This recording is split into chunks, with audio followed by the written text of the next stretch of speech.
Good morning बच्चों। उम्मीद करते हैं कि आप लोग अच्छे हैं, अच्छे से पढ़ाई कर रहे होंगे, किसी तरह की कोई लापरवाही नहीं कर रहे होंगे। क्योंकि देखो, ये जीवन अगर हमको मिला है कुछ करने का, कुछ अच्छा बनने का, अगर हम इस जीवन के अमूल्य समय को किसी और जगह लगाते हैं जो हमारे जीवन के निर्माण में योगदान नहीं करता है, तो समझ लो हमारे लिए क्या होगा, हानिकारक होगा। तो हमें क्या करना है, अपने अमूल्य समय को अधिक से अधिक अपने विकास में लगाना है। हम अगर आज कठिन परिश्रम करते हैं तो आने वाला समय हमारा क्या होगा, आरामदायक होगा, सुखमय होगा और संपन्नता का होगा। तो हमें इसके लिए सबसे पहले क्या करना रहता है, हमें इसके लिए सबसे पहले शिक्षित होना जरूरी है। अगर हम अच्छी शिक्षा ग्रहण करते हैं तो हमारा चौमुखी विकास होता है, और यही समय सही समय है कि हमको अपने विकास में समय देना है और फालतू की चीज़ों में अपने समय को नहीं लगाना है। देखते हैं आज का समय क्या है। कुछ लोग ज़्यादा फेसबुक, रील्स, इंस्टाग्राम पर समय दे रहे हैं। उसमें लोग रील्स देखते हैं। अगर रील्स का एक ये होता है कि अगर उसको एक देखोगे वीडियो, तुरंत अगला देखने का मन करेगा। मतलब एक बार अगर उसमें एंट्री कर गए हो तो बाहर निकलने में कम से कम आधे घंटे, 1 घंटे का समय तुम्हारा चला जाता है। तो समय को हमको क्या करना है, बचाना है। तो चलिए हम लोग अपने टॉपिक पर चलते हैं। इसके पहले हम लोगों ने पढ़ा भोजन, भोजन के क्या कार्य हैं, भोजन के घटक कौन कौन से हैं, किन किन तत्वों से या किन किन पदार्थों से हमको भोज्य पदार्थ मिलते हैं, भोजन हमारे लिए कैसे बनता है, ये सब कुछ हमने देखा। पोषण देखा, पोषक तत्व कौन कौन से हैं उसको आज हम लोग जानते हैं। तो सबसे पहले लिखिएगा पोषक तत्व के प्रकार। हाँ लिखो।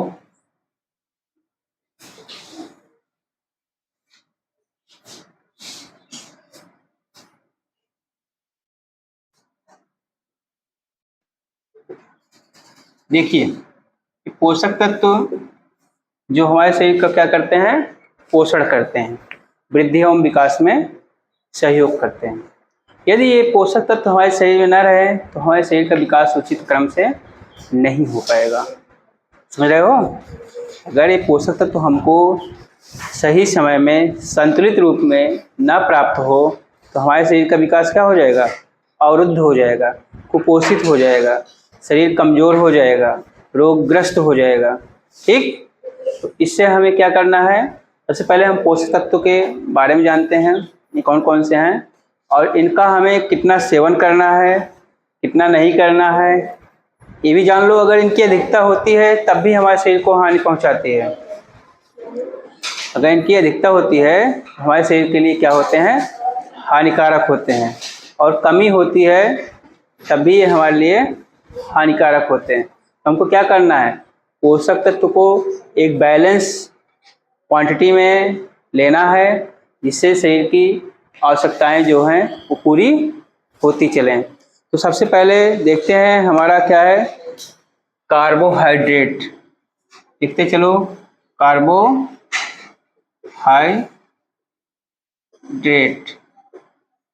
दूसरा पोषक तत्व क्या है हमारा, कार्बोहाइड्रेट, विटामिन्स, प्रोटीन्स, वसा। तो दूसरा लिखो प्रोटीन। तीसरा वसा, फैट्स बोलते हैं। फिर चौथा विटामिन्स।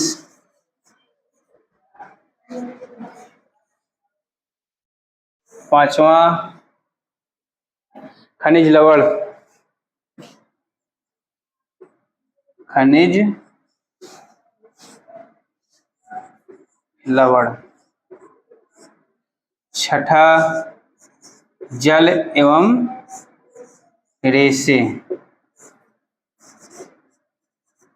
देखो ये जल एवं रेशे क्या है, जल कोई पोषण नहीं करता। हाँ, यह है कि जल भोज्य पदार्थों के पाचन में सहायक होता है। रेशे भी क्या करते हैं, भोज्य पदार्थों के पाचन में सहायक होते हैं, यानी हमारी जो आंत होती है उसकी साफ सफाई में काम करते हैं। इस तरह हमने देखा कौन कौन से पोषक तत्व हैं। कार्बोहाइड्रेट है, प्रोटीन है, वसा है, विटामिन्स, खनिज लवण, जल एवं रेशे, ये 6 प्रकार के यहाँ पोषक तत्व दिए हैं। तो हम सबका क्रम से एक एक करके अध्ययन करेंगे। सबसे पहले हमें क्या देखना है, कार्बोहाइड्रेट को देखना है। कार्बोहाइड्रेट क्या होता है, कोई बता सकता है? कार्बोहाइड्रेट क्या होता है? नहीं मालूम? देखो, आप भोजन करते हो, अपने भोजन में सबसे अधिक देखते होंगे रोटी चावल का प्रयोग करते हैं, खाते हो ना? क्यों खाते हो? क्योंकि देखो हमें भूख लगती है और इस रोटी चावल में क्या होता है, कार्बोहाइड्रेट होता है। इससे शरीर को क्या मिलती है, ऊर्जा मिलती है। कार्बोहाइड्रेट के सेवन से क्या होता है, बॉडी को ऊर्जा मिलती है। तो इसी ऊर्जा की आवश्यकता की पूर्ति के लिए हम कार्बोहाइड्रेट का सेवन करते हैं। जितने भी मीठे पदार्थ हैं सब में कार्बोहाइड्रेट पाया जाता है, चाहे चीनी हुआ, चाहे गुड़ हुआ, चाहे कोई भी मीठा हुआ, सब में कार्बोहाइड्रेट रहता है। तो चलो पहला हेडिंग डालिए, कार्बोहाइड्रेट।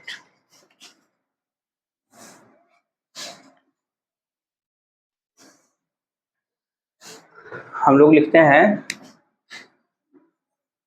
कार्बोहाइड्रेट।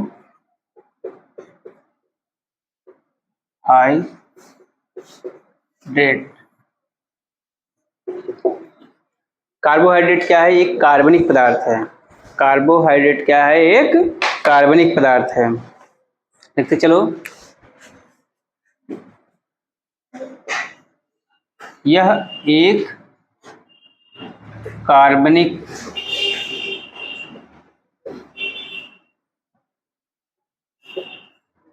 पदार्थ है। कार्बोहाइड्रेट कैसा पदार्थ है, कार्बनिक पदार्थ है। और फिर इससे क्या मिलता है, यह शरीर को ऊर्जा देती है। इससे शरीर को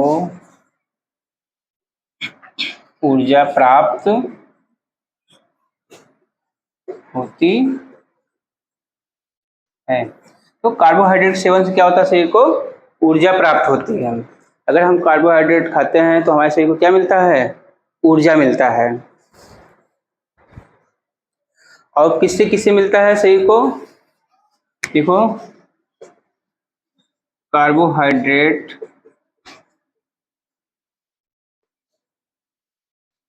शरीर को दो रूपों में प्राप्त होता है।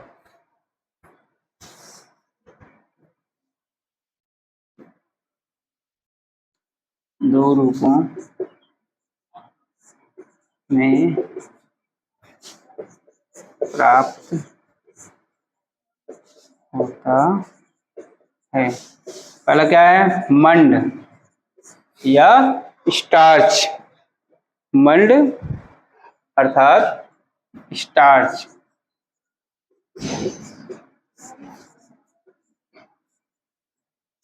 दूसरा क्या है, तो चीनी खाते हो, सुक्रोज, उससे भी कार्बोहाइड्रेट प्राप्त होता है। दूसरा चीनी यानी सुक्रोज, ये भी स्रोत हैं। अब देखो किससे किससे मिलता है। आप लोग ज्वार खाते हो, मक्का, जौ, मोटे अनाज, चावल, गेहूं, केला, अमरूद, गन्ना, चुकंदर, खजूर, ये सब क्या हैं, ये सब कार्बोहाइड्रेट के मुख्य स्रोत हैं। तो लिख लो, कार्बोहाइड्रेट के मुख्य स्रोत, देखो मैं बोल दे रहा हूं, कार्बोहाइड्रेट के मुख्य स्रोत गन्ना, चुकंदर, गन्ना, चुकंदर, ज्वार, मक्का, बाजरा,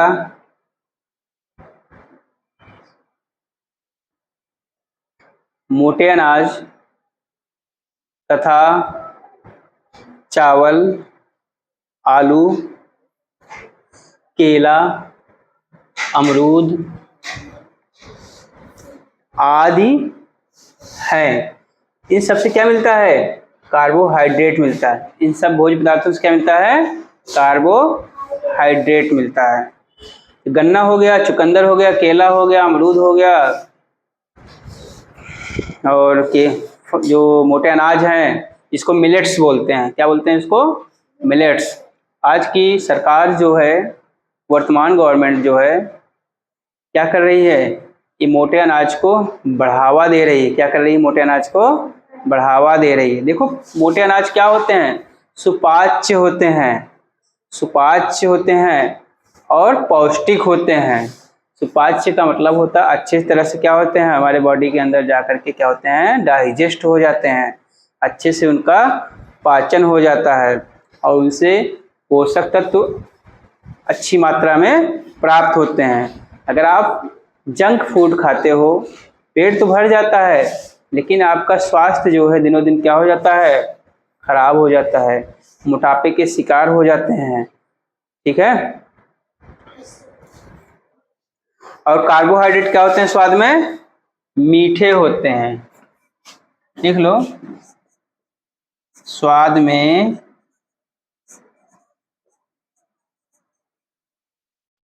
मीठे होते हैं। कार्बोहाइड्रेट क्या होते हैं? स्वाद में मीठे होते हैं। अधिक अगर आप कार्बोहाइड्रेट का सेवन करते हैं तो आपको मधुमेह रोग हो जाता है। देखो, अधिक कार्बोहाइड्रेट के सेवन से, कार्बोहाइड्रेट के अधिक सेवन से, आप कुछ भी लिखो, कार्बोहाइड्रेट के अधिक सेवन से शरीर में मधुमेह रोग हो जाता है। कार्बोहाइड्रेट के अधिक सेवन से कौन सा रोग होगा? मधुमेह। इसको डायबिटीज बोलते हैं। वो लोग तब क्या करते हैं? मीठा खाने से परहेज करते हैं। कहते भैया हमको डॉक्टर ने क्या किया है? मीठा खाने से मना किया है। अगर ज़्यादा खाओगे, इसलिए कहा जाता है कि ज़्यादा मीठे का सेवन नहीं करना चाहिए। आप लोग अगर चीनी खूब खा रहे हो, चाय खूब पी रहे हो, क्या हो जाएगा? आपको ज़्यादा सेवन करोगे तो मधुमेह होने का चांस बढ़ जाएगा। ठीक है। और अगर कार्बोहाइड्रेट की कमी हो जाती है शरीर में, क्या हो जाता है? शरीर का वजन कम हो जाता है। जो हमारी बॉडी का वेट है वो क्या हो जाएगा? कम हो जाएगा। हम शरीर से दुर्बल हो जाएंगे, कमजोर हो जाएंगे। देखो दोनों में नुकसानदायक है। ज़्यादा सेवन करोगे तो मधुमेह होगा, कम सेवन करोगे तो कमजोर होगा। ठीक है। तो इसलिए सबका क्या करना है? एक बैलेंस बना करके सेवन करना है। अब चलो प्रोटीन देख लो। प्रोटीन क्या होते हैं? अगला हेडिंग डालो, प्रोटीन।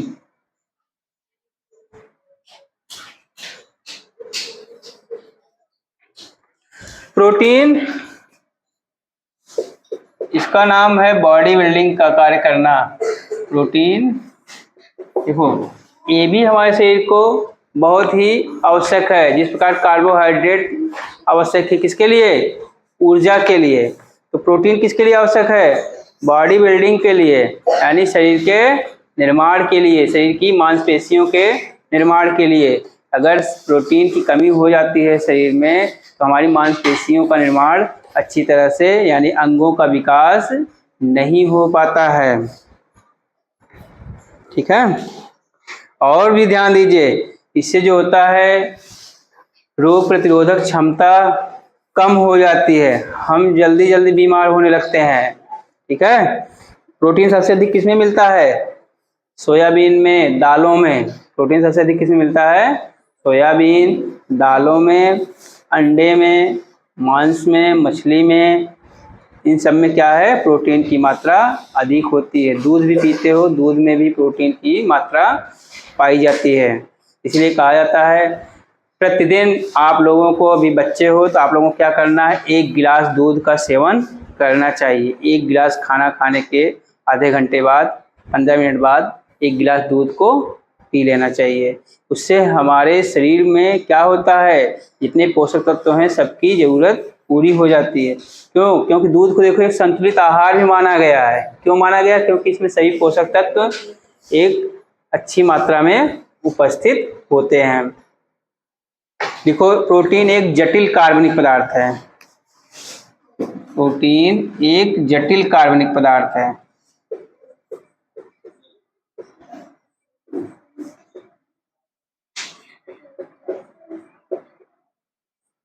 जटिल कार्बनिक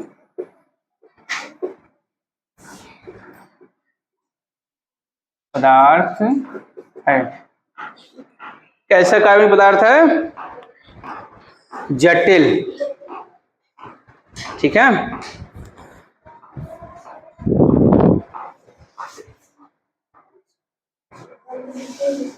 यह शरीर के निर्माण का कार्य करता है।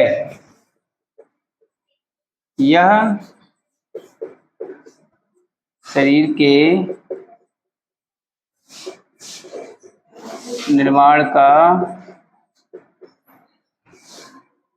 कार्य करता है।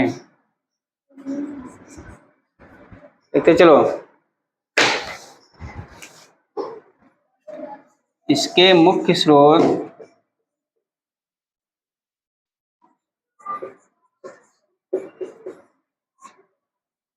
चना, मटर,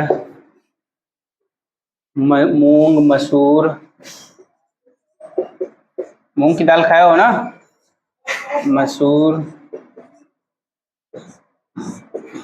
मूंग, मसूर, उड़द, सोयाबीन,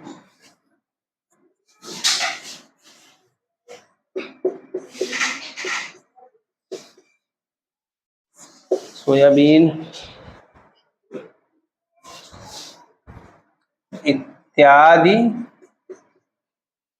हैं। और भी ध्यान दो, प्रोटीन क्या करता है? रोग प्रतिरोधक क्षमता का विकास करता है। लिख लो, रोग प्रतिरोधक क्षमता का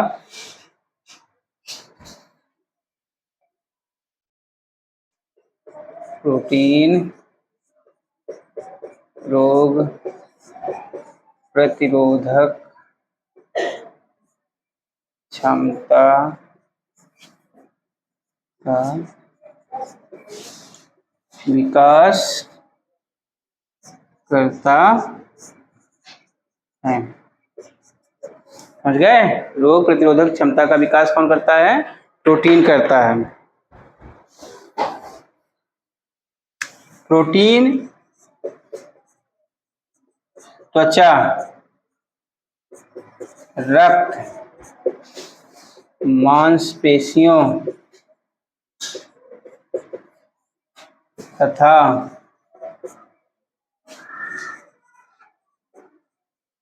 हड्डियों के विकास के लिए आवश्यक है। अगर इतना का विकास चाहते हो तो इसका सेवन करना पड़ेगा। मांसपेशियों, त्वचा, रक्त, इनके सबके विकास के लिए क्या है? आवश्यक है। शरीर के घावों के भरने में भी काम करता है प्रोटीन। हमने बोला ना, रोग प्रतिरोधक क्षमता का विकास करता है। तो जैसे अभी हमें कहीं घाव हो जाता है, तो कुछ दिन बाद वो क्या हो जाता है? वह घाव भर जाता है।